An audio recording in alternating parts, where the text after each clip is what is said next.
네, 안녕하십니까.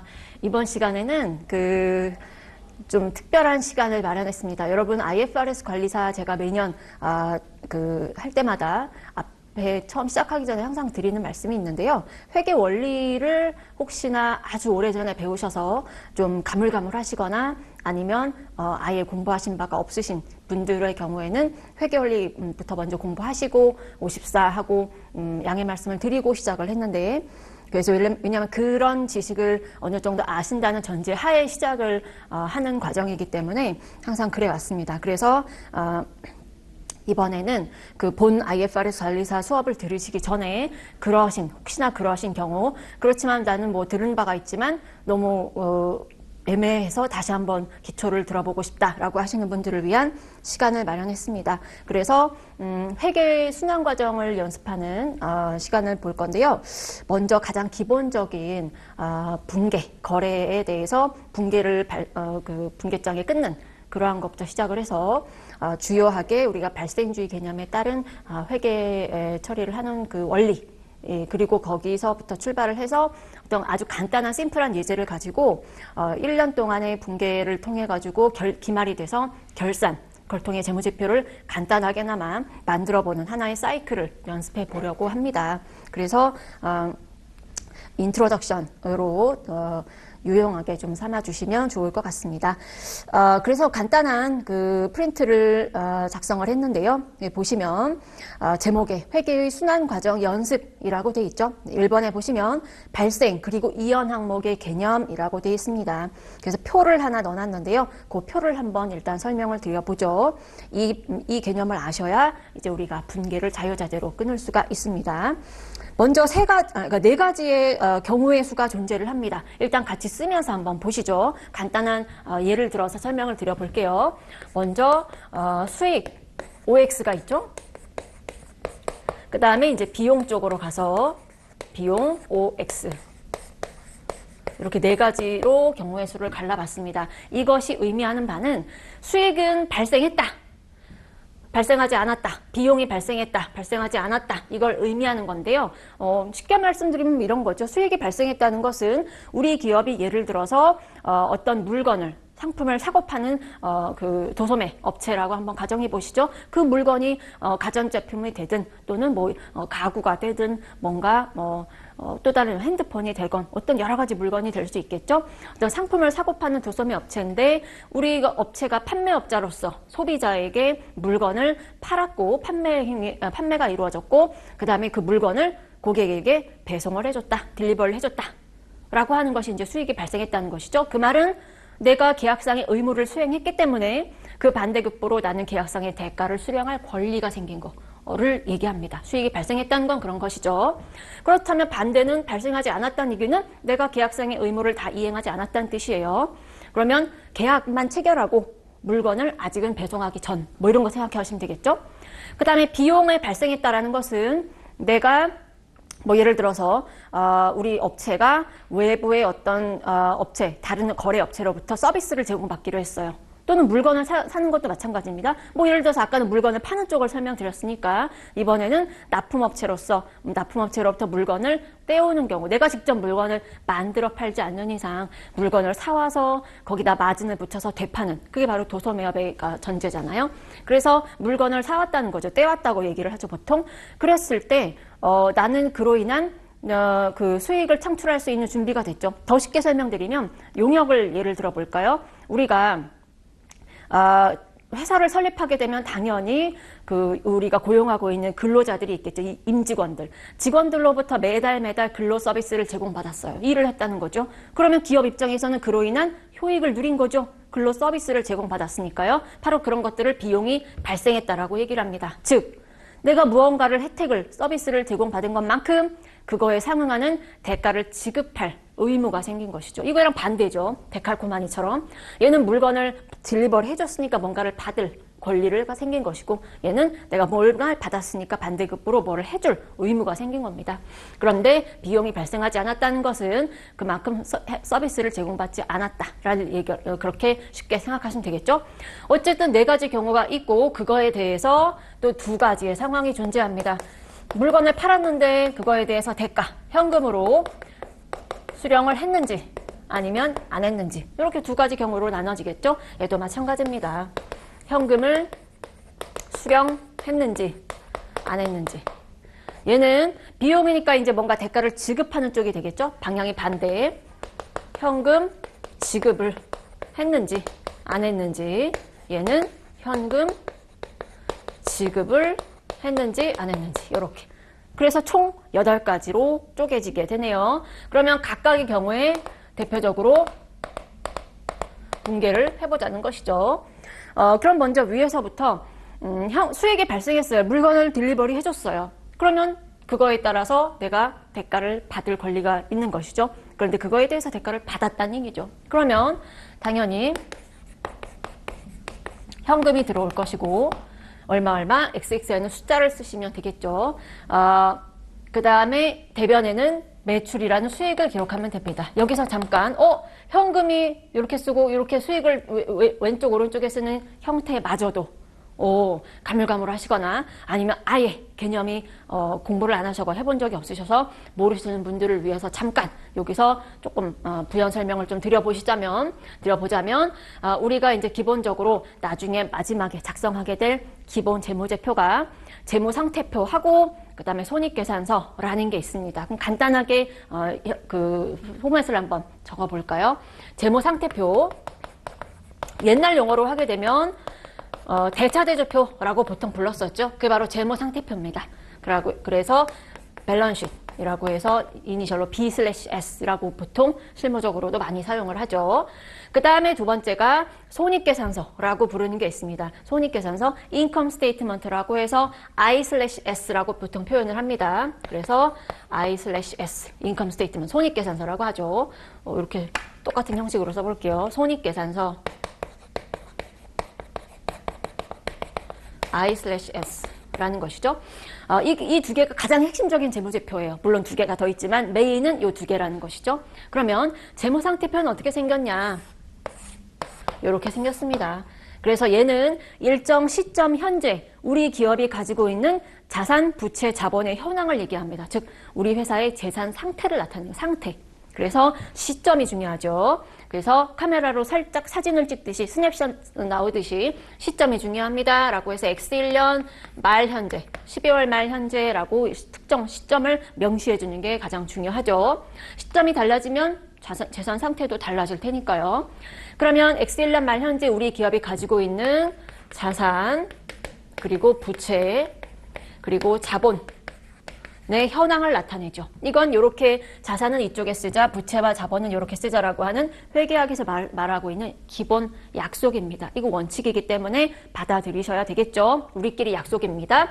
그러면 자산은 X1년 말 현재 우리 기업이 비즈니스를 영위하기 위해서 필요한 각종 여러 가지 물건들이 있겠죠. 집기부품도 필요하고 그 가전제품 도소매업이라면 그 매장을 차려놓고 가전제품을 전시해놔야 디스플레이를 해놔야 고객이 와서 보고 사갈 거 아닙니까? 그래서 필요한 가전제품들 팔기 위해서 보유하고 있는 거 이런 것들이 가장 대표적으로 우리가 필요한 사업을 수행하는 데 필요한 자산의 형태가 되겠죠. 그거를 우리는 재고자산이라고 부릅니다. 그 다음에 예를 들어서 우리 기업이 고객들한테 물건을 팔았는데요. 만약에 외상 판매했다고 한번 생각해 보시죠. 그러면 나중에 얼마가 지나서 약속한 회수기일이 도래하게 되면 약속한 대가를 지급받게 되겠죠. 그럼 받을 권리가 있는 거잖아요. 그럼 X1년 말 현재 딱 끊어봤을 때 우리 기업이 매출을 했지만 아직 회수하지 못한 채권 금액이 있겠죠. 그것을 매출채권이라고 부릅니다. 말 그대로 받을 돈이라는 거죠. 매출에서 받을 돈. 그리고 또 뭐가 있을까요? 우리 기업이 본사, 사옥으로 사용하기 위해서 소유하고 있는 건물 이런 게 있을 수도 있겠죠? 이런 것들 다 유형자산이라고 부르는 통칭해서 그리고 현금 그 상태로 보유하고 있는 현금 및 현금성 자산이라고 부르는 여유 현금을 캐시를 좀 일정 보유하고 있겠죠. 그래야 고객이 물건 사고 거스름돈 줄 때 현금도 좀 있어야 되고 이렇잖아요. 그래서 현금 및 현금성 자산 이런 게 있겠죠. 등등등 여러 가지가 있지만 대충 이런 것만 한번 보시죠. 이런 것들을 다 통칭하는 게 자산이라고 부르는 겁니다. 그러면 이러한 팔기 위한 재고나 매출채권, 유형자산 등등등이 있는데 과거에 뭐 이런 것들을 현재 우리가 보유하고 있는 자산 형태다라고 한다면 이런 것들을 보유하고 있기 이런 상태가 되기 위한 자금의 원천. 뭐 예를 들어서 너 물건 가전제품 팔려고 매장에 디스플레이 해놓은 게 많네. 냉장고도 있고 TV도 있고 여러 가지가 있네. 너 그거 무슨 돈으로 사왔어? 라고 자금의 원천을 묻는 것이죠. 그래서 그 자금의 원천을 묻는 게 이쪽 오른쪽으로 나오는 두 가지입니다. 회사가 처음 설립할 때요. 뭐 누구나 다 뭐 양의 차이는 있지만 내 돈, 내가 그동안 사업을 시작하려고 모아놓은 내 돈이 있겠죠. 그걸 우리는 자본이라고 부릅니다. 그렇지만 내가 실생활에서 우리가 아파트를 살 때도요. 아파트 만약에 5억짜리라고 한번 해보시죠. 내 돈 현금 100% 다 5억 내고 사는 사람 누가 얼마나 있겠어요. 대부분 다 대출을 끼고 사겠죠. 마찬가지로 우리 기업이 보유하고 있는 아파트가 자산이 하나 있는데 그거 네 돈 얼마 두고 샀어? 5억짜리인데 예를 들어서 5억짜리 아파트인데 내 돈 열심히 한 5년 동안 직장 생활해서 모아놓은 돈 1억 하고 입주할 때 주택담보대출 주담대 받아가지고 4억을 끌어모아가지고 5억짜리 아파트를 하나 사서 갖고 있어요 라는 것이죠. 일종의 직관적인 설명을 드리자면 그래서 이 5억짜리 25평 아파트 중에서 화장실 2개만 내 집이고 나머지는 다 은행 집이다 이렇게 생각할 수 있는 거죠. 그러면서 한 만기 40년 동안 다 갚고 나면 이제 죽어야 돼 막 이런 상황이 되는 것이죠. 어쨌든 뭐 이게 직관적인 의미입니다. 그래서 부채와 자본, 내 돈과 남의 돈을 토입해가지고 이 시점 현재 이러한 자산들을 보유하고 있어요 라고 이제 구조를 이해하시면 되겠죠. 그러면 이제 앞으로 왼쪽 오른쪽 이렇게 하면 좀 가오 빠지니까 이제 왼쪽에 있는 즉 자산을 부르는 이쪽에 있는 거를 우리는 차변이라고 부르기로 했고요. 약속한 원칙이 되겠죠. 그 다음에 오른쪽에 있는 부채와 자본이 위치하고 있는 이쪽을 우리는 오른쪽이라는 단어 대신 대변 이렇게 부르기로 했어요. 그래서 옛날 용어가 대차대조표 바로 그런 연유로 나온 것이죠. 이렇게 이제 구성이 돼 있고요. 이게 이제 재무상태표예요. 그러면 X1년 말 현재, 이거 X1년 말만 되는 건 아니고 그 특정 시점을 찍어가지고 우리 회사의 BS는 다 작성이 될 수 있겠죠. 그런데 이제 기본적으로 회사는 매년 1월 1일부터 12월 31일을 끊어서 한 연도로 보아서 그것을 기라고 부릅니다. 회계상에 그 1년을 기라고 부르죠. 단기, 차기, 전기 뭐 이렇게 했듯이. 그래서 한 회계기간을 한 기라고 이제 1월 1일부터 12월 31일을 끊고 우리는 매년 1년씩 끊어서 일반적으로 재무보고를 하게 되죠. 그래서 이제 요 X1년 말이라고 이제 저희 예시를 드린 거고요. 예를 들어서 우리 회사가 처음 회사를 설립했어요. 올해라고 하면 예를 들어서 시점을 살짝 바꿔보시죠. X1년 1월 1일 처음에 사업을 딱 스타트를 했습니다. 그래서 내가 그동안 과거 3년 동안 모아놓은 내 돈 예를 들어 100만 원 하고 사업을 시작하려면 모질라니까 은행 가서 한 200만 원을 꺼가지고요. 도합 300만 원의 전체 자금을 가지고 사업을 시작했어요. 그래서 사업을 시작하기 위해서 내가 필요한 여러 가지 그 자산들이 필요하겠죠. 내가 팔기 위한 가전제품 여러 가지 예를 들어 이제 그게 재고자산이라 말씀드렸죠. 그게 예를 들어 가지고 뭐 얼마라고 할까요? 전체 300만 원 중에서 한 150만 원 절반을 내가 팔기 위한 물건을 납품업체에 떼어다가 딱 매장에 진열해 놓고 그 다음에 뭐 간단하게 하기 위해서 매출채권 이런 건 처음 시작하는 입장인 거니까 매출채권은 아직 없겠죠. 처음 스타트니까요. 그 다음에 내가 건물을 그 매장을 하나 임대해가지고 그 매장 건물 그게 내 거라고 한번 생각해 보시죠. 예를 들어서 건물은 처음 사업 시작하는 바람에 건물을 사진 않겠죠. 그건 없다 치고. 그래서 고객한테 그 가전제품을 배송해 주기 위한 트럭, 업무용 트럭을 하나 구매를 했어요. 이게 없으면 배송을 못 하니까. 그래서 그게 예를 들어서 100만 원이고요. 그 다음에 50만 원은 여유분의 현금 보유하고 그래서 이제 딱 사업을 스타트를 했어요. 그러면 당연히 상식적으로 이쪽 전체 자본을 전체 이제 그 사업을 시작하기 위한 자본을 가지고 그 중에 취득한 거니까 당연히 이쪽 합계와 이쪽 합계는 일치해야 그게 상식적이겠죠. 그래서 우리는 차변 합계와 대변 합계는 무조건 일치해야 된다라고 하는 회계학 전반의 대원칙이 성립을 하고요. 이 문제의 경우에는 여기는 대변 합계는 300만 원, 차변 합계는 합쳐보니까 300만 원 맞죠? 그래서 맞네. 이 상태로 딱 스타트, 사업을 시작했어요. 그리고 나서 이제 그 날부터 처음 이제 오픈을 해가지고 1월 1일부터 12월 말일까지 사업을 열심히 이행을 했다는 것이죠. 그래서 시간은 흘러 12월 31일이 어느덧 도래했습니다. 그래서 1년이 다 지나서 야, 1년이 지나면 이제 재무제표 만들어야 된다며, 재무보고 해야 된다며, 라고 해서 지난 1년 동안의 사업 성과를 결산해 보기 시작한 거예요.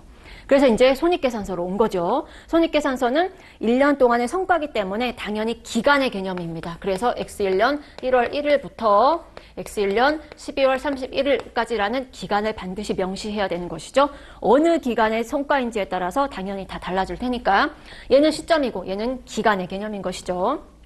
그래서 정산을 해봤더니 전체 우리가 사업을 통해서 발생한 수익, 매출이 대표적이겠죠? 그게 예를 들어서 얼마라고 할까요? 뭐 제 맘대로 써볼게요. 뭐 200만 원이라고 해볼게요. 200만 원어치를 총 팔았다.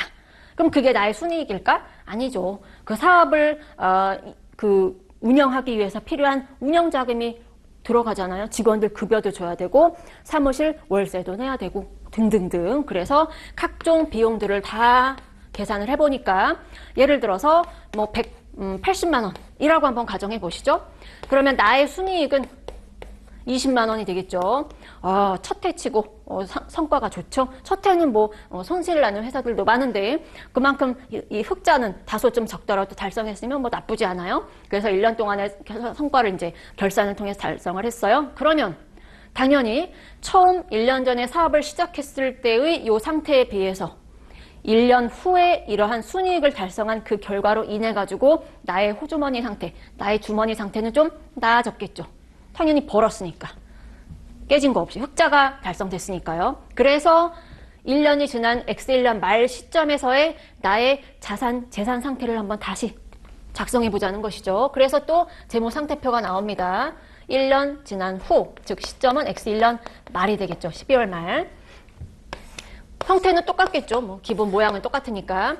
자산, 부채, 자본 이렇게 구성이 되어 있고 자산을 봤더니 재고 자산은 뭐 그냥 개념만 이해하시기 위해서 아주 심플한 가정을 해볼게요. 물론 현실적으로는 말이 안 되지만 처음 시작할 때 비해서 내가 팔기 위해서 보유하고 있는 그 가전제품의 액수가 시작과 끝인 이 시점에도 똑같이 150만 원어치는 내가 최종 보유하고 있다고 가정해 볼게요. 나는 무조건 150만 원어치는 매장에 꼭 보유하고 있다라는 뭐 철칙이랄까 뭐 그런 걸 가정을 한다면 동일하게 유지됐다 치고 트럭의 금액도 똑같이 100만 원이라고 한번 쳐볼게요. 가정입니다. 가정. 그 다음에 이제 현금 일부 보유하고 있겠죠. 그러면 처음에 시작했을 때 50만 원의 여유 현금에 내 호주머니에 들고 시작한 상태죠. 그럼 일단 한번 그렇게 적어보시죠. 뭐 변함이 없다 쳐보고 일단 이쪽으로 와볼게요. 부채나 자본. 내가 은행 가서 차입한 돈을 내가 한 푼도 상환한 게 없고 추가로 차입한 것도 없고 그냥 그대로 유지됐다 쳐보죠. 마찬가지로. 그러면 부채를 왜 또 썼죠? 200만 원. 그대로 유지됐다 쳐보는 거죠. 그 다음에 이제 자본 쪽으로 와보시면 처음 시작했을 때 내가 모아놓은 돈을 들고 사업을 시작했습니다. 그러면 1년이 지났을 때 그거 누가 훔쳐가지 않는 이상 그냥 그대로 사업에 투입한 돈 뭐 그냥 그대로 남아있겠죠. 그래서 100만 원이 상태에서 이제 남아있다 쳐보고 그럼 결국은 기초에 시작했었던 상태가 그대로 유지됐다 쳐보고 이제 요거를 한번 반영해 보자는 것이죠. 개념상. 그러면 1년 동안 열심히 벌어서 내가 순이익 20만 원의 흑자를 달성한 거니까 아까 말씀드린 바처럼 내 호주머니 상태가 20만 원어치만큼 더 두둑해졌겠죠? 지갑이. 그러면 이 상태가 기말에 대해서 뭔가 늘어날 거 아닙니까? 현금이 기초에 비해서, 전에 비해서 20만 원만큼 더 늘어나 있겠죠. 플러스 20. 이해가시죠? 그 다음에 근데 제가 아까 무슨 말씀을 드렸냐면 왼쪽 합계와 오른쪽 합계는 일치해야 된다라고 했어. 그 예외라는 건 있을 수 없습니다. 틀렸네? 그러면 내가 뭔가 잘못한 거예요. 오류가 발생했다는 것이죠. 그러면 차변 합계를 계산해 보니까 뭐 얼마죠? 150, 200만 원. 이거 얼마지? 150? 100? 300이죠. 300만죠. 300인 상태에서 20을 더했으니까 320이 됐겠네요. 새로운 합계가. 그럼 당연히 이쪽도 320이 되어야만 해요. 예외 없이. 그러면 근데 보니까 이쪽 합계는 300이야. 그럼 20 어디 갔지? 그러면 여기서 발생한 1년 동안의 번 성과, 순이익 20만 원이 결국 누구 거죠? 내 거죠. 내 사업해가지고 내가 벌어들인 거니까 내 호주머니가 두둑해졌을 거 아니에요? 그래서 남의 돈이 아닌 내 돈에다가, 내 지갑에다가 20만 원을 집어넣어야 되겠죠. 그래서 이게 현금이 늘어난 것만큼 내 잔고, 통장 잔고도 늘어나겠죠. 그래서 똑같이 20을 업 시켜주면 320 맞네, 일치하네. 이렇게 이제 딱 앞뒤가 맞는 거죠. 그러면 이게 이제 기본적으로 가장 심플하고 가장 상징적으로 보여주는 회계의 순환 과정인데, 시작해가지고 끝이 이렇게 됐어요. 그러면 시작과 끝이 달라졌죠? 이 끝이 달라지게 된 변화 요인이 뭐죠? 요 20이죠. 그럼 20은 뭡니까? 1년 동안의 영업 성과, 전체 순이익이 기말에 나의 자산 상태를 바꿔놨어요. 그러면 가장 핵심적인 재무제표가 되는 두 개, 손익계산서와 재무상태표는 서로 동떨어진 게 아니라 맞물려 있구나, 연관관계가 있구나. 어떻게?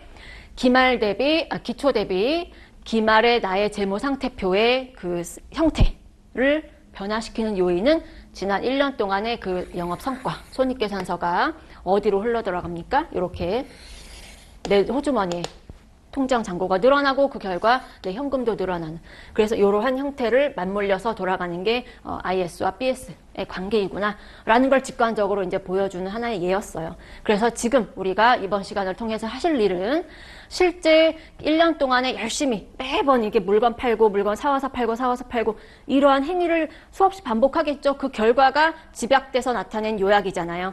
그러한 것들을 기중에 중간중간에 거래가 발생할 때마다 분계점 꺼내서 분계하고, 그 다음에 그거를 1년 동안 열심히 해오다가 기말이 돼가지고 이 성과가 어떻게 기말 재무상태표에 반영이 되는지, 시스템이 어떻게 되는지를 보실 거예요. 지금은 그냥 직관적으로 제가 말씀드리기 위해서 그냥 우스꽝스럽게 이렇게 동그라미 그어가지고 화살표로 이렇게 갑니다, 이렇게 말씀을 드렸지만, 그건 이미지적으로 연상시키기 위해서 말씀드린 거고, 실제 회사에서 뭐 장부에다가 이렇게 화살표 긋고 이렇게 플러스 막 이렇게 막 볼펜 지우고 막 이러지는 않을 거잖아요. 뭔가 시스테믹하게 뭔가 절차가 있겠죠. 그거를 한번 정리해보자 라고 해서, 그리고 마지막 최종 산출물이 뭐죠? 재무제표. 어떻게 산출이 되는지 그거를 한번 보시자 라는 겁니다. 좀 장황한 설명이었지만 어쨌든 이게 이제 기본적인 도입부였었죠. 그래서 그걸 하기 위해서 이제 다시 돌아옵니다. 일로 오시면 그 분계점의 분계를 끊기 위한 원칙을 다시 설명드리는 단계로 돌아가 봅시다. 이걸 일단 지울게요. 뭔지 아시겠죠? 지금 상황이. 그러면 다시 현금이 들어왔어요. 받았어요. 수익이 발생했다. 그러면 아까 재무상태표 제가 지워버렸네. 그렸을 때 말씀드렸듯이 간단하게 세 가지였었죠. 자산, 부채, 자본이었어요. 그러면 분계를 끊을 때 간단합니다. 뭔가 자산, 원래 왼쪽에 적는 차반을 적는 거죠. 그러면 원래 원래 지자리 적을 때가 증가할 때예요. 그러면 자산을 반대쪽에 적었다는 얘기는 자산이 감소했다는 얘기인 거죠. 방향만 반대로 생각하시면 된다. 그러면 부채나 자본은 원래 지자리가 오른쪽, 대변 쪽입니다. 그러면 원래 지자리에 적으면 부채나 자본이 증가했다. 그럼 원래 지자리에 적으면 증가했다는 사인이고, 얘나 얘를 반대쪽에, 차변 쪽에 적었다는 건 얘나 얘가 감소했다는 뜻인 거죠. 그냥 그게 분계의 원리입니다. 다른 건 없어요. 그러면 당연히 여기 들어가 보시면 현금을 받았으니까 현금이 늘었죠. 현금은 자산이죠. 원래 지자리 적었네. 현금 증가. 그리고 수익은 손익계산서 항목이죠. 재무상태표는 자산, 부채, 자본이지만 손익계산서를 구성하고 있는 건 두 개입니다. 수익 그리고 비용, 둘 중에 하나죠. 물론 정식으로 표현하자면 수익에도 종류가 여러 개가 있고요. 비용도 여러 개가 있지만 성격상 두 가지로 그룹핑을 해볼 수가 있더라. 그러면 수익 아니면 비용, 이렇게 두 가지로 구성되어 있습니다. 그럼 수익, 얘죠. 그럼 당연히 여러분 생각해 보세요. 수익이 발생했다. 그러면 얘가 발생해서 늘어날수록 당연히 이익도 늘어나겠죠? 그럼 당연히 순마진, 이익이 늘어나게 되면 그게 기말에, 아까 보여드렸다시피 기말에 내 돈, 호주머니가 늘어나는 거니까 수익과 자본은 방향이 같은 방향이에요. 그럼 비용은 반대겠죠. 요게 비용이 발생하게 되면 이익은 작아지고 그만큼 순이익이 적어지면 내 돈의 호주머니도 적게 늘어나는 걸 감소하죠. 그래서 비용은 자본과 반대 이렇게 움직임이 연동이 되겠죠. 그래서 수익이 늘어나면 대변 쪽에 적었습니다. 이렇게 분계를 끊으면 되고, 근데 이 두 번째 케이스 보시면 수익이 발생했어요. 고깃집에 물건을 배송해줬어요. 그런데 현금을 안 받았어. 그러면 수익은 우리가 내 계약상의 의무를 다 이행했을 때 발생하는 건데, 그러면 당연히 뭐 돈 받을 권리가 생긴 건데 아직 현금은 안 받았어. 그럼 받을 권리만 생긴 거죠. 그러면 우리는 발생주의다라고 하는 회계학의 또 저변을 흐르는 큰 대원칙이 몇 개가 있거든요. 이게 또 발생주의가 바로 그 중에 하나입니다. 그 말은 현금이 들어와야 수익이고 현금이 나가야 비용 잡고, 이게 아니라 현금이 들어오건 나가건 관계없이 내가 현금을 받을 권리만 생기면 수익을 잡을 수 있고, 그 다음에 내가 현금을 지급해야 될 의무가 생기면 지급한 게 없어도 비용을 잡아야 되고, 이게 바로 발생주의의 개념입니다. 그러면 여기가 바로 그런 경우죠. 고객한테 만약에 외상 판매를 했기 때문에 물건은 배송해줬지만 돈은 한 달 후에 받기로 했을 수 있잖아요. 실생활에서도. 그럴 경우에는 바로 현금은 받은 게 없어도 수익을 잡자라는 것이죠. 그래서 수익은 잡습니다. 현금 받은 경우랑 마찬가지로. 근데 이쪽 차변 쪽에 현금을 적을 수가 없잖아요. 받을 권리만 있을 뿐이죠. 바로 그럴 때 적는 계정가원가 바로 미수수익이라는 것이죠. 미수수익이라고 적혀 있죠. 그래서 이렇게 차변에 받을 권리가 있습니다라고 미수수익을 끊습니다.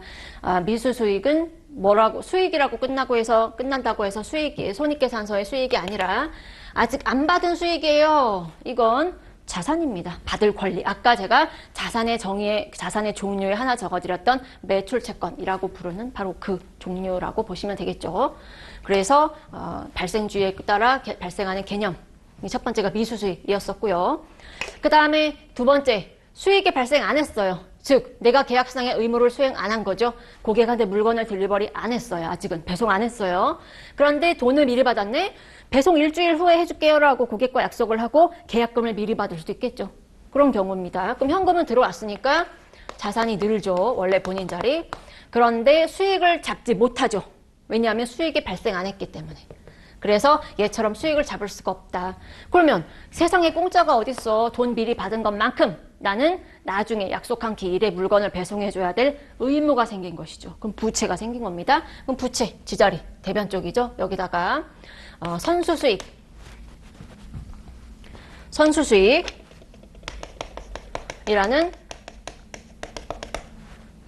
이름을 적죠. 미리 받은 수익이라는 얘기입니다. 이것도 마찬가지로 무슨 수익 끝난다고 해서 수익이 아니라 미리 받은 수익이에요. 이건 부채입니다. 부채. 뭘 해줘야 된 의무. 얘는 아까 자산이라고 말씀드렸죠. 받을 권리. 이렇게 이제 기록을 하는 것이고, 그 다음에 요 네 번째. 수익도 발생 안 했는데, 배송도 안 해줬는데, 돈도 안 받았어. 그러면 분계 끊을 게 없는 것이죠. 왜냐하면 회계학에서 말하는 거래는요, 일상생활에서 우리가 얘기하는 계약과 좀 다릅니다. 그래서 우리가 일상생활에서 말하는 건 우리가 물건을 사기로 계약을 하거나 계약서에 사인하거나 또는 구두로 주문을 해가지고 계약을 체결하거나 이런 것들도 다 계약이라고 거래했다고 얘기를 하지만, 회계학에서 말하는 거래는 방금 보신 이 두 개의 메인 재무제표를 구성하고 있는 요소, 덩어리가 총 5개죠. 자산, 부채, 자본, 그리고 수익, 비용 총 5개입니다. 이 5개의 요소가 변동을 해야 그걸 회계상의 거래라고 부릅니다. 변동이라는 건 증가 또는 감소를 다 포함하는 거죠. 이 중에 하나가 변동을 해야 거래라고 불러요. 그런데 배송도 안 했고 현금도 받은 게 없고 그럼 아무것도 안 일어나는 거예요. 그러니까 당연히 회계상의 거래가 아니고 분계 끊을 일도 없는 것이죠. 그래서 아무 일도 일어나지 않습니다. 넘어가고, 그럼 비용 쪽으로 이제 가볼게요. 이제 그 직원들로부터 근로 서비스를 제공받았어요. 그럼 내가 효익을 누린 거죠? 그러면 그거의 대가로 뭔가 돈 지급할 의무가 생긴 겁니다. 월급 줘야 되잖아요. 강제 노동 착취할 수 없는 거니까. 그래서 돈을 줬다, 안 줬다, 이 두 가지입니다. 그러면 돈을 지급했으면 현금이 나가죠. 원래 자산, 지자리가 여긴데 나간 거니까, 돈 지급한 거니까 감소, 반대쪽에 썼습니다. 대변 쪽에. 그리고 비용이 발생했다. 그럼 비용이라는 걸 기록하면 되겠죠.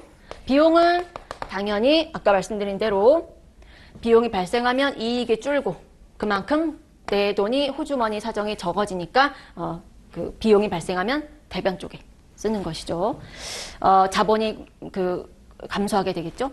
그런데 자본이 감소하는 거니까 자본이 증가하는 쪽과 반대쪽인 차변에 쓰는 거겠죠. 그래서 왼쪽에 기록을 했습니다. 분계를 끊었어요. 물론 이제 비용이라는 건 다 통칭하는 용어니까 그 항목이 뭐냐에 따라서 인건비라면 급여, 또는 월세라면 임차료 이런 여러 가지 다양한 이름으로 쓰게 되겠지만 성격은 비용이라는 것이죠. 통칭해서. 그 다음에 비용이 발생했는데 뭔가 효용 서비스는 누렸는데 돈은 아직 지급 안 했어. 이런 거 있을 수 있잖아요. 우리가 매달 우리 회사는 정책이 그 전달치 월급을 다음 달 10일에 지급한다. 이렇게 있으면 그 달로 끊어보게 되면 아직은 지급을 안 한 상태가 되잖아요. 서비스는 누렸지만 바로 그런 경우죠. 그러면 비용은 기록했어요. 그런데 아직 돈은 안 나갔어. 그래서 현금은 지급할 수 없는데 단 지급할 의무는 생긴 거죠. 이미 서비스는 제공받았으니까. 그래서 부채를 잡죠. 그래서 우리가 쓰는 이름이 바로 거기 보시는 미지급 비용이라는 겁니다. 아직 지급하지 않은 비용이에요 라는 것이죠. 그래서 얘는 무슨 비용 끝났다고 해서 손익계산서의 비용 항목이 아니라 지급하지 않은 미지급 비용 같은 경우에는 부채를 얘기합니다. 재무상태표 항목이라는 것이죠. 그 다음 마지막 비용이 발생 안 했어요. 즉 서비스를 누린 바는 없다. 그런데 현금을 지급했네. 예를 들어 일단 그 밑에서 이제 나중에 회계 처리를 하나의 대표적인 샘플을 해보시겠지만 돈을 미리 선급하는 경우도 있잖아요. 1년치 내가 월세를 미리 지급하고 1년 동안 사는 거. 이런 여러 가지 다양한 케이스가 있을 겁니다. 그러면 현금이 일단 나갔네. 자산이 감소했으니까 회계상에 거래받죠. 자산이 감소하는 반대쪽에 현금이 나가고 그 다음에 미리 지급했는데 1년치 월세를 미리 지급했는데 아직은 내가 입주하기 전이에요. 그래서 실제 입주 서비스를 누리지 않았어. 그래서 비용이 발생 안 했다는 것이죠. 그랬을 때는 돈 지급한 것만큼 역시 세상에 공짜가 어딨어. 미리 지급했으니까 나는 앞으로 1년 동안 입주해서 입주 서비스를 누릴 권리가 생긴 거죠. 자산입니다. 그래서 차변 쪽 자산이 늘어나는 쪽에 나는 자산을 잡죠. 그때 쓰는 궤적 과목 이름이 거기 보시는 선급비용이라고 부르는 겁니다. 무슨 비용이라고 해서 손익계산서의 비용 항목이 아니라 미리 지급한 선급비용 같은 경우에는 자산입니다. 누릴 수 있는 권리. 이렇게 되고 그 다음 마지막에 비용이 발생 안 했는데 돈도 준 게 없어. 그러면 아무 일도 일어나지 않은 것이죠. 돈이라도 뭔가 나갔다면 자산이 감소한 거니까 회계상의 거래로서 이런 분계를 끊었지만 아무것도 일어나지 않은 거죠. 이 케이스는. 그래서 총 8가지 케이스를 그 형태별로 정리를 해본 거고 이 8개를 성격별로 한번 모아보니까 이렇게 구분을 할 수 있겠네요. 일단 요 중에서 거기 이제 화살표로 옆에다가 좀 제가 적어드렸죠. 미수수익하고 미지급비용 이렇게 미수수익하고 미지급비용 요 2개를 묶어서 거기 뭐라고 써 있죠? 발생이라고 돼 있죠. 이라고 써 있고요. 그 다음에 나머지 2개 선수수익하고 선급비용 요 2개죠. 이렇게 묶어서 이연 이렇게 성격을 그룹핑을 해놨을 겁니다. 의미하는 바는 선급비용부터 보시죠. 미리 지급한 거 선급비용이나 미리 받은 거는 성격이 받았으니까 돈 받았으니까 무조건 단순하게 굴려서 돈 받았으니까 수익이야? 돈 지급했으니까 비용이야? 이게 아니라 돈은 줬지만 아직은 비용 잡지 마. 뒤로 미뤄. 비용 잡는 시기를. 돈은 받았지만 소익 잡는 시기를 뒤로 미뤄. 라고 해서 뒤로 미루는 거. 그게 바로 이연 항목입니다. 성격을 비슷한 것끼리 모아본 거예요. 2개씩. 그 다음에 미수수익과 미지급 비용은 뒤로 미루는 거라기보다는 내가 돈은 안 받았죠. 그렇지만 수익과 비용, 돈은 주고받은 게 없지만 수익과 비용은 발생했어요. 그랬을 때 받을 권리와 줄 권리, 줄 의무 이렇게 잡는 게 바로 발생 항목이에요. 기간이 경과한 것만큼 나는 받을 권리가 생긴 거고 줄 의무가 적립해 놓은 거니까 그걸 잡자라고 해서 잡은 게 자산과 부채. 잡은 거죠. 발생 항목입니다. 이렇게 네 가지의 좀 형태별로 정리를 해본 거고, 그거를 연습해 볼 수 있는 게 밑에 예시를 하나씩 끊어놨죠. 가장 대표적인 연습 문제입니다. 발생 항목 2개와 이연 항목 2개 이렇게 돼 있죠. 그걸 한번 분계를 끊어 볼게요. 첫 번째 발생 Q 첫 번째 보시면 X1년 12월 1일 만기 3개월이고요. 연이자 12%의 조건으로 100만 원을 대여 있어요. 빌려줬다는 얘기죠. 그러면 연도를 한번 잘 보시죠. 2개 연도가 걸쳐 있습니다. 중간에 X1년도, X2년도죠. 그러면 첫 번째 X1년 12월, 여기가 이제 12월 만기죠. X1년 12월 말인 동시에 X2년 기초로 그냥 바로 연결되는 그 기간, 그 기점인 것이죠. 그러면 12월 1일 날짜로 되어 있어요. 만기는 3개월. 그러면 만기는 언제? 다음 연도 12일 2니까 2월 말까지죠. 2월 28일. 그러면 이제 공교롭게 중간에 기말이 꼈네요. 그러면 우리는 기말로 끊어서 X1년치의 재무보고를 하게 되니까 우리는 그때 뭔가의 작업이 좀 필요하다. 그러면 분계를 한번 끊어볼게요. X1년 12월 1일자에 X1년 12월 1일 날 100만 원을 빌려줬으니까 내 호주머니에서 돈이 나가죠. 누군가에게로. 그러면 자산이 감소하네요. 현금 100만 원. 이렇게 자산이 나갑니다. 그리고 항상 우리는 분계 끊을 때 왼쪽과 오른쪽을 같이 써요. 한 패키지로, 세트로. 그걸 우리는 복식부기의 원리라고 부르죠. 항상 원인과 결과를 같이 기록하는 겁니다. 그래서 돈이 나갔네. 왜 나갔지? 결과가 있는데 원인이 뭔가를 항상 반대쪽에 쓰자는 것이죠. 그래서 왼쪽 오른쪽 합계는 당연히 일치해야 된다는 원칙이 거기서 나온 거죠. 그러면 돈 나갔는데 원인을 보니까 누군가한테 꿔준 거구나, 빌려준 거구나 라고 하는 거니까 여기에 뭘 쓸까요? 차변에 대여금이라는 자산을 씁니다. 왜? 빌려줬으니까 당연히 만기가 됐을 때 약정한 기일에 원금을 받을 권리가 생긴 거잖아요. 그래서 자산이 나갔지만 또 다른 형태의 자산으로 대체가 된 것이죠. 돈 받을 권리. 이렇게 기록을 할 거예요. 12월 1일 날. 그리고 나서 이제 시간이 흘러서 기말이 됐어요. 12월 31일이 됐어요. 그러면 만기인 다음 년도 2월 말일 날 원금과 이자를 같이 받기로 했어요. 그러면 원금은 100만 원이고 이자는 얼마인지 한번 계산해 보실까요? 이때 받는다면 이자 얼마죠? 원금 100만 원에 연이자 12%였어요. 이렇게 12%. 근데 이렇게 하게 되면 1년치 이자죠. 이게 연이자니까. 근데 우리는 꿔준 기간이 몇 달이에요? 3개월치예요. 그러니까 우리는 월할 계산 12개월 중에 3개월만 이렇게 계산을 해야 되겠죠. 그래서 여기 얼마죠? 3%니까 3만 원이 되겠죠. 3만 원.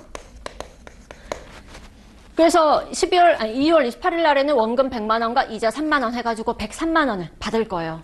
그렇죠? 현금은. 그런데 문제는 기말이 됐을 때 우리는 실제 현금은 이날이 돼야 받는 거니까 현금은 들어온 게 한 푼도 없겠지만 그럼에도 불구하고 발생주의 개념에 따라서 나는 이미 기간 경과한 한 달 동안 상대방에게 돈을 빌려줬고 상대방은 그걸 가지고 가서 지가 원하는 용도에 투입해가지고 효익을 누렸겠죠, 나름대로. 그러는 거니까 우리는 당연히 그 한 달 동안 이자를 받을 권리가 누적해서 적립이 된 거예요. 실제 현금만 이때 받을 뿐이죠. 그래서 우리는 이자 수익을 잡아야 되는 것이죠. 그게 바로 발생주의 개념입니다. 그래서 어떻게 잡죠? 이자 수익. 여기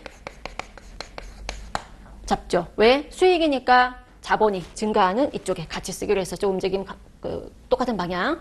얼마? 3만 원이 3달치니까 한 달치면 만 원이겠죠. 기간 한 달만 지난 거니까요. 12월 달. 그리고 이쪽에는 현금이 들어온 게 없을 테니까 받을 권리만 생긴 거다. 그때 쓰는 게 바로 미수이자였었죠. 만 원. 그래서 바로 이거죠. 미수 수익인데 뒤에 수익자 대신에 뭐 어떤 명목이냐에 따라서 그거에 맞는 명목을 바꿔 쓰시면 됩니다. 이자 때문에 생긴 거면 미수이자. 또 월세 받을 건물주 입장에서 임대료 받을 권리가 생겼다라고 했을 때는 미수 임대료 이런 식으로 바꿔서 상황에 맞게 이름을 쓰시면 되는 거죠. 또 미수 수익의 종류입니다. 이자 때문에 생긴 거죠. 이렇게 기말에 분계를 인위적으로 우리가 추가로 끊어줘야 되는 게 바로 결산 수정분계의 하나의 형태죠. 뒤에서 또 재무제표 작성하실 때 이런 게 나올 거예요. 이 첫 번째 발생 항목이고, 그 다음 두 번째 이번에 차입합니다. 반대 이자 비용 쪽을 한번 봐봐요. 그럼 이때는 또 마찬가지로 이렇게 그림을 한번 그려보시면 X1년, X2년도죠. 이때 날짜를 다양하게 좀 바꿔봤어요. X1년 10월 1일 날, 10월 1일 날 돈을 꿔왔어요. 이번에는 차입자 입장이 되는 것이죠. 연이자 12%고 만기는 이번엔 1년이래요. 그럼 만기가 언제일까요? 다음 연도 9월 말까지가 만기겠죠.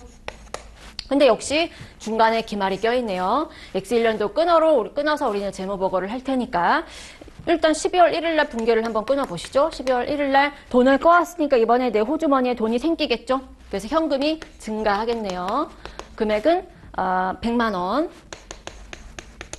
그리고 항상 왼쪽으로 좀 같이 쓰자. 돈이 들어왔네. 결과. 근데 원인이 뭐야? 보니까 꺼왔구나. 은행에서 차입했구나. 라고 해서 부채가 생기겠죠. 부채는 원래 지자리. 이름은 차입금이라는 계정 과목으로 해서 부채가 늘어나더라. 그래서 부채 증가. 이런 분계를 끊었어요. X1년 10월 1일. 근데 기말이 왔네요. X1년 12월 31일이 됐어요. 물론 다음 연도 9월 30일 날 원금 100만 원과 이자를 한꺼번에 같이 상환하기로 했기 때문에 중간에 기말에는 현금도 한 푼이 지급되는 게 없겠죠. 근데 만약에 만기가 됐을 때 지급해야 될 원금은 100만 원이고 이자는 얼마일까요? 곱하기 12%.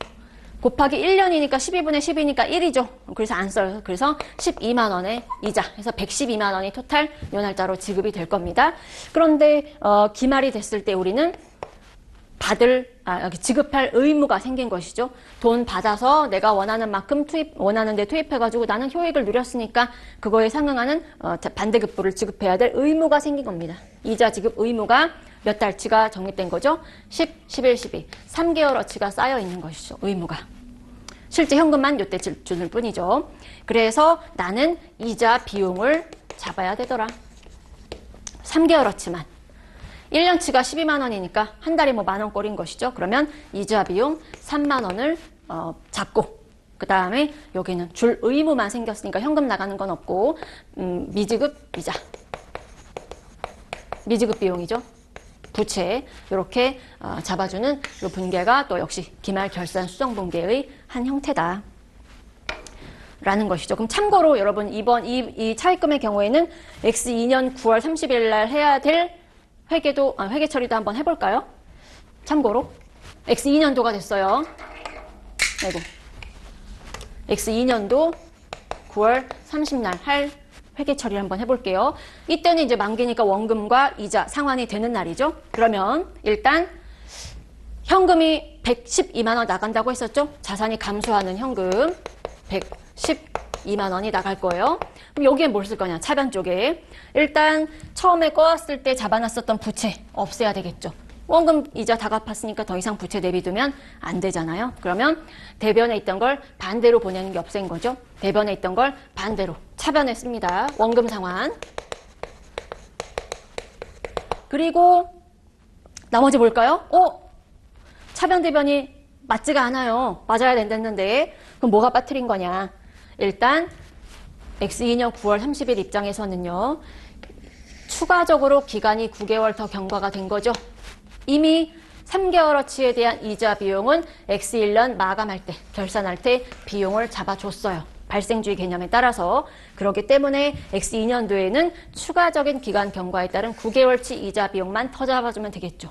1년치를 또 잡아버리면 이 3개월어치가 더블 카운팅이 되는 거잖아요, 결국은. 그래서 9개월어치만 이자 비용을 잡아주면 되겠죠. 9만 원.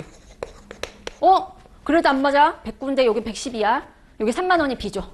3만 원은 뭘까요?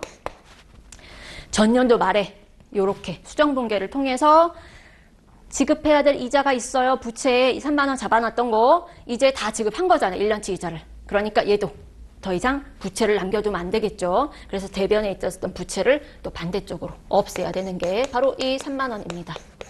그러면 이렇게 딱딱 차변 대변이 일치하게 되겠죠. 이런 분계까지 같이 연상해 보실 수가 있습니다. 왜냐하면 재무상태표의 모든 자산, 부채, 자본 항목은요, 전년도 말 잔액은 다음 연도 기초 잔액으로 고스란히 이월돼서 그대로 넘어갑니다. 내 금고안에 쌓여있던 현금 100만 원이 X1년 기말 12월 31일 날 자정 종이 땡 치고 난다고 해서 신규로 같이 딱 사라져 버리는 게 아니잖아요. 그냥 그 다음 년도 기초 잔액으로 그대로 창고 안에, 금고 안에 내돈 100만 원은 그대로 있잖아요. 마찬가지 개념인 것이죠. 이렇게 발생 항목을 연습해 보실 수가 있고요. 그 다음에 이제는 이연 항목으로 갑니다. 뒤로 미루는 거.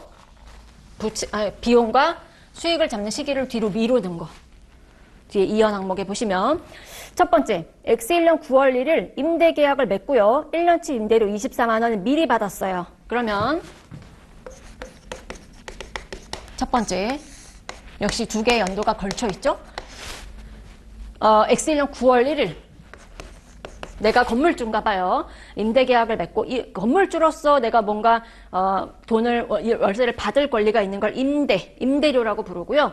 내가 세입자로서 월세를 지급해줘야 될 의무일 땐 임차료라고 부릅니다. 용어에 따라 달라져 방향이. 그래서 월세 24만 원을 미리 받은 거예요. 그러면 X1년 9월 1일 받았다는 거죠. 1년치 임대료를 받고 싶다 임대료 이렇게 되겠죠. 현금이 들어왔습니다. 그러면 자산이 늘어나죠. 24만 원. 그런데 나는 돈을 받았으니까 무조건 수익 잡자 이렇게 심플하게 생각할 수도 있어요. 그렇게 회계 처리해도 돼요. 그렇지만 결산에 뭔가 조정을 해야죠. 가름말을 타줘야 될 작업이 필요하다. 그러면 여기서 두 가지 대체적인 회계 처리 방법이 존재합니다. 둘 중에 아무거나 해도 돼요. 그럼 일단 단순하게 돈 받았으니까 무조건 수익 잡어. 임대료 24만 원. 임대료는 수익이고 임차료는 비용이다라고 말씀드렸죠. 다 수익 잡았어요. 몰라. 머리 아파. 다 때려. 돈 받으면 수익 잡고 돈 지급하면 비용 잡아. 이렇게 해버리는 거예요. 근데 아까 발생주의 개념에 따라서 돈이 들고 나가는 거에 관계없이 수익 잡을 권리가 생기고 비용 잡을 의무가 생기면 이렇게 잡는다고 말씀드렸잖아요. 그러면 이렇게 했지만 기말이 도래했을 때 우리는 뭔가 조정 작업이 필요하다. 뭐냐 생각해 보시면 12월 말 입장에서요. 몇 달이 흘렀죠? 9, 10, 11, 12. 3개월이 아니에요. 4개월입니다. 그것도 은근 실수하기 쉬워요. 9월 1일이니까 9월도 들어가죠. 9, 10, 11, 12. 4개월. 이미 기간 4개월 동안은 내가 임대 서비스를 제공해 준 거죠. 세입자한테. 그렇기 때문에 내 계약상의 할 의무를 다 이행한 건 몇 달치밖에 없다? 4달치. 그러니까 내가 수익 잡을 권리도 4개월치밖에 안 생긴 거예요. 그러니까 나는 12월 말 입장에선 임대료는 4개월치만 잡아야 되는데 12개월치가 다 잡혀버렸네. 너무 과하다. 줄이자. 줄이려면 반대로 갖다 꽂으면 되겠죠? 줄여. 임대료. 얼마? 4개월. 24만 원이 1년치니까 한 달에 2만 원꼴인 거죠. 그러니까 4개월치가 되려면 8만 원만 임대료로 잡아야 되는데 너무 많이 잡혔네요. 그러면 8 빼면 얼마예요? 16만 원이죠. 16만 원을 빼면 네팅 쳐서 퉁 없애져 버리면 8만 원만 잡혀있는 꼴이 결과가 달성이 된 거죠. 그러면 이거 줄이면 옆에도 뭔가를 적어야 복식부기의 원리에 맞는데 16만 원. 이게 뭘까? 8개월어치 월세 받은 거. 기말 입장에서는 미리 받았으니까 다음 년도 8월 말까지가 임대 기간이잖아요. 그러면 추가적으로 8개월어치 임대 서비스를 추가로 세입자에게 제공해줘야 할 의무가 생긴 거죠. 그래서 의무, 부채를 잡습니다. 그게 바로 뭐다? 선수 수익인데 임대료 때문에 받은 거기 때문에 거기 임대료라는 명목을 써서 임대료로 명칭을 바꿔주시면 되는 것이죠. 얘는 부채인 거죠. 부채. 그러면 기말에 이런 결산 수정분기를 끊음으로 인해 가지고 수익, 부채 얼마 잡았나 한번 계산해 보시면 수익은 퉁퉁 치면 8개월어치만 잡힌 거죠. 8개월어치면 한 달에 2만 원이니까 4개월어치만 잡힌 거고 그 다음에 이거 없으면서 나머지 8개월어치는 부채로 돌려주는 결과가 된 거죠. 즉 수익 8만 원, 부채 16만 원 이렇게 잡혀있는 결과가 만들어진 거예요. 이렇게 하는 방법이 첫 번째. 그 다음 두 번째는 처음에 1년치 임대료를 받았을 때 완전히 발상의 전환, 완전히 극과 극입니다. 야, 너는 돈 받았을 때 무조건 수익 잡냐? 나는 무조건 부채로 잡겠다. 그래서 선수 임대료로 잡은 거예요. 미리 받은 임대료라는 건 부채를 얘기하는 거죠. 이게 되게 재밌는 게 일단 얘는 일단 좀 나쁘게 얘기하면 단세포적인 인물인 거죠. 그냥 오늘만 사는 애들. 그래서 야, 돈 받으면 뭐 있어? 다 수익 잡아. 그렇지만 얘는 되게 극소심하고 모든 뭐 하늘이 무너질까 무서워서 세상 어떻게 사는 그런 사람인 거죠. 돈 받았으니까 야, 세상에 공짜가 어딨어? 나 뭔가 해줘야 되나 봐 라고 뭔가 짓눌러 사는 그런 애인 거죠. 다 괜찮습니다. 결과를 기말에 조정만 잘해주면 돼요. 기말에 조정 작업이 필요하죠. 결과는 아까랑 똑같아요. 기간 경과한 4개월어치만 수익으로 잡아야 되고 아직 남아있는 8개월은 해줘야 될 의무로 돌려줘야 돼요. 그러면 어떤 분계를 끊어줘야 될까? 좀 달라지겠죠? 미리 부채를 잡았으니까 부채가 과하게 잡힌 겁니다. 8개월어치만 부채로 잡았어야 돼요. 그러면 반대로 없으면 되겠죠? 16만 원만 잡아 있으려면 8만 원을 없애면 되겠네요. 그럼 퉁퉁 치면 16만 원만 남아있는 꼴이 되는 것이죠. 그 다음에 8만 원은 뭐로 대체해줘야 되는 거냐? 이미 기간 경과한 것만큼은 수익을 잡아야죠. 한 푼도 수익을 안 잡은 거니까. 임대료라는 수익으로 대체해주면 되겠네요. 그러면 결과 수익 얼마? 8만 원. 부채 퉁퉁 치면 16만 원. 이렇게 잡혀있는 꼴이 결과가 만들어진 거죠. 그래서 어떤 식으로 하든 수익 8만 원, 부채 16만 원 결과는 동일합니다. 그래서 뭐로 가도 서울만 가면 된다고 뭐로 하든 결산 수정 분계만 그거에 적절하게 잘 끊어주시면 되더라. 이렇게 두 가지 대체적인 방법. 그래서 혹시나 뭐 이런 걸 두 개를 다 말씀드리지 않으면 돈 받은 거를 다 수익 잡거나 돈 받은 거를 다 부채로 잡거나 둘 중 하나만 봤을 때 이것만 알고 계시면 이렇게 끊으면 이거 틀린 건데 이렇게 오해하실까봐 두 개 다 말씀드렸어요. 이 결산 수정 작업이 그래서 중요한 거죠. 제대로 정리해주는 작업이 필요합니다. 그 다음에 마지막 이연 항목 두 번째 항목 볼게요. 얘도 이번에는 기간이 다르죠. X1년 8월 1일 자동차 보험 계약을 맺고 1년치 보험료를 미리 지급했어요. 이번에는 X1년도 언제죠? 날짜가 8월 1일. 그러니까 1년이 커버하는 기간은 다음 년도 7월 말까지가 되겠네요. 근데 중간에 기말이 꼈네. 그러면 X1년 8월 1일 돈을 지급했어요. 그러니까 자산이 나가죠. 현금이 반대쪽에 가서 금액은 12만 원. 인데 1년치 보험료를 미리 냈다. 그러면 나는 미리 내놓은 것만큼 앞으로 남아있는 1년 동안 보험 서비스를 누릴 수 있는 권리가 있는 거죠. 그래서 자산을 잡을 수도 있고 또 돈을 다 냈으니까 무조건 다 비용 잡고 다 가능해요. 방금 말씀드린 것처럼 결산 작업만 제대로 해주면 된다. 그러면 또 두 가지 방법이 존재하겠죠. 어떻게 할까요? 현금 냈으니까 무조건 다 비용 잡자. 보험료라는 비용 항목으로 다 비용 잡아도 되고 이게 첫 번째 방법이죠. 또는 돈이 나갔을 때 다 이거는 완전 비극적인 사람, 비관적인 야, 돈 나갔으니까 비용이지 이렇게 잡는 거고 얘는 완전히 극낙관주의. 세상은 모든 게 다 행복해. 야, 돈 냈으니까 난 뭔가 서비스를 누릴 권리가 있을 거야. 이렇게 긍정적으로 생각하는 거죠. 그래서 선급보험료라는 자산입니다. 이렇게 잡아도 된다. 또는이죠. 또는 둘 중에 하나 가능합니다. 그럼 우리가 해야 될 작업은 기말의 수정분계. 제대로 끝낸 작업이 제일 중요하겠죠. 뭐로 하든. 그러면 결론부터 먼저 내보시죠. 일단 기간 경과한 게 몇 개월? 8, 9, 10, 11, 12니까 5개월. 그리고 뒤에는 7개월인 거죠. 이렇게 5달, 7달로 짜게 줘야 된다. 기간 귀속이 달라지죠. X1년도에는 5달치, X2년도에는 7달치가 나눠줘야 되는데 일단 얘는 전부 다 비용 떨었죠. 그러면 기말에는 이미 기간 경과한 5개월어치에 대한 것만 내가 서비스를 누렸으니까 그거에 대한 것만 비용으로 잡아야 되는 거죠. 매칭해가지고. 그러면 5개월치만 잡아야 되는데 너무 많이 잡았네? 줄여. 반대로. 한 달에 10,000원꼴인 거죠. 그러니까 7만 원을 까줘야 퉁퉁 치면 5달치 5만 원만 비용으로 잡혀있는 꼴이 되는 것이고, 복식부기 원리에 따라서 7만 원을 여기 뭘 적을까 생각해보니까 남아있는 기간 동안 추가로 서비스를 누릴 수 있는 권리, 자산으로 잡자. 그게 바로 선급보험료.